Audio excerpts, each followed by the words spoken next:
البأس اللي بيننا، بنعاني.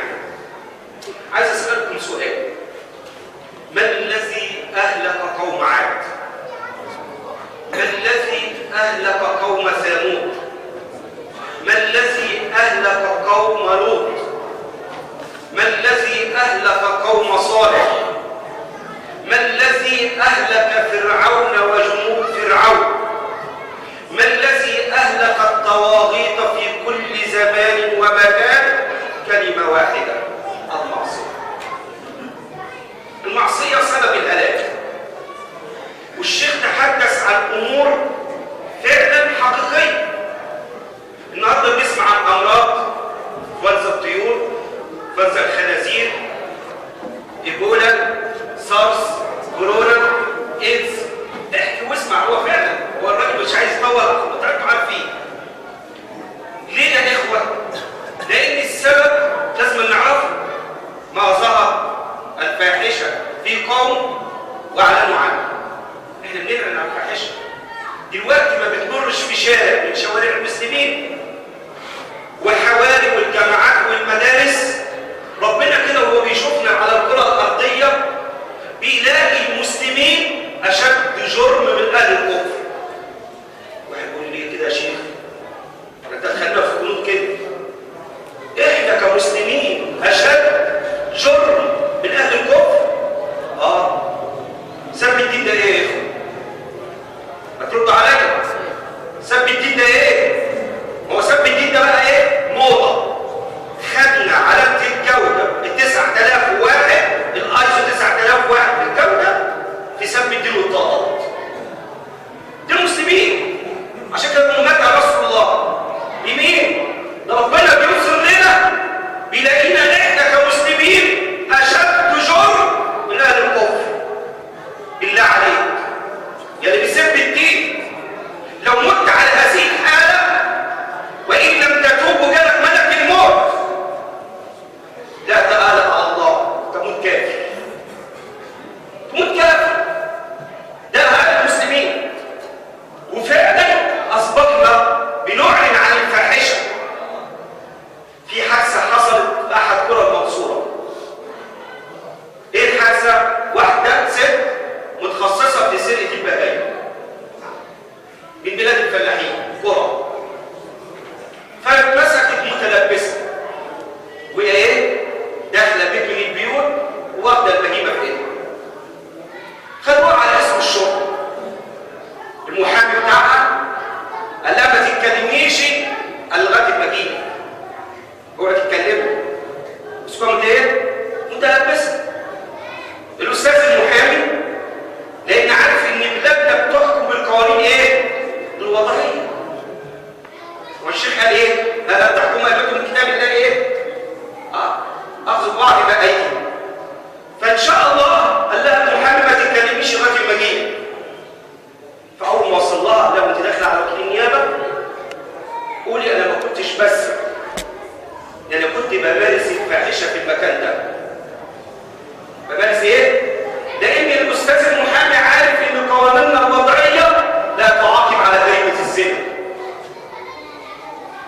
هيطلع منه، هتخرج منه.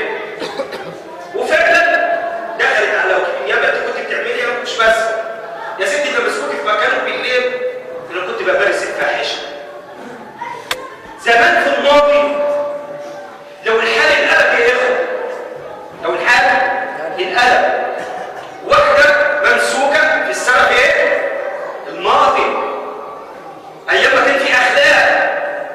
لو الحال انقلب وواحده اتمسكت في فاحشه كان هتغير كلها وتقول انا كنت بس. ليه؟ لان انت موت الحره ولا كفار في ايه؟ شرفها. ده دلوقتي عادي سهل، توكل على الله. هو ده حال المسلمين. عشان دايما نسال، ما لازم نغير من احوالنا. مش هيغير الله ما بينا حتى نغير ايه؟ هذه النفس. مش هيغير ربنا فيه.